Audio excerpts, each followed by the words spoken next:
Hello বন্ধুরা, তো এখন আমি চলে যাব বাইরে, কারণ বাড়িতে কাজ করছিলাম, ওই জন্য মুডটা একটু অফ হয়েছিল। কারণ সারাদিন আমি কোথাও যাইনি, বাড়িতেই ছিলাম। তো গোসল করে নিলাম।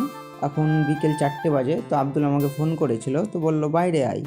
আমি বললাম 5 মিনিট দাঁড়া, আমি আসছি, ড্রেসটা পরে নিই। ড্রেসটা তাড়াতাড়ি করে পরে রেডি হয়ে গেলাম। তো দেখতে পাচ্ছ আমার লুকটা কেমন হয়েছে, তো অবশ্যই কমেন্টে জানাবা জামাটা পরে কেমন লাগছে। তো বেশি দেরি করা যাবে না, তাড়াতাড়ি চলে যাই। তো দেখতে দেখতে আব্দুলের কাছে চলে এলাম। তো আব্দুল কত খুশি আছে দেখতে পাচ্ছ। তো আব্দুল বলছে স্কুটিটা আমাকে দে, আমি চালাবো। তো আমি বললাম ঠিক আছে তুই চালা, দে। দিয়ে দিলাম। দিয়ে দেখতে পাচ্ছ আব্দুল ঝড়ের গতিতে স্কুটি চালাচ্ছে। বলছে স্কুটি চালাতে অনেক ভালো লাগছে। আমি বলছি ঠিক আছে চালা। তো দেখতে পাচ্ছ এটা আমাদের বাইরে মাঠের ভিউ। তো ভিউটা কেমন লাগছে অবশ্যই বন্ধুরা কমেন্টে জানাবা। তো সাগর ফোন করেছিল আবার, যে সাগর বলছে আমাদের বাড়িতে আয়। তাও দেরি না করে ফটাফট চলে যাচ্ছি। তো সাগরের বাড়ি চলে যাচ্ছি। তো কথা যেই কার শেষ, দেখতে দেখতেই সাগরের বাড়ি চলে এলাম। তো দেখতেই পাচ্ছ ভিউটা কেমন লাগছে। তো আর একটা কথা শুনলে হাসি বেরোবে।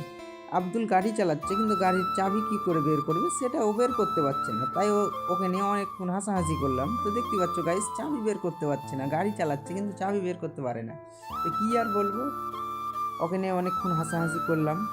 তো দেখতে পাচ্ছ এখন হাঁটতে হাঁটতে চলে যাচ্ছি। তো এটা আলমগীরের বাড়ি, আলমগীরেরা বাড়ি করছে, ঈদে স্টার্টিং করবে, ছাদ ঢালবে গাঁথনি করে। আর ওটা সাগরের বাড়ি, ছাদ ঢালাই হয়ে গেছে। ওরা মাঠে জায়গা কিনে বাড়ি করেছে, কিনে নি সরি, ওরা সব ভাগে পেয়েছে। তো দেখতে পাচ্ছ এটা আমাদের বড় লেভার। তো লেভার খুব হাসছে। তো দেখি সাগর কতটা প্লাস্টার করলো। তো ভিতরে ঢুকে দেখছি পুরোটাই অন্ধকার। এই যে সাগর দেওয়ালটা প্লাস্টার করছে সাগর, তো খুব স্পিডে মারছে।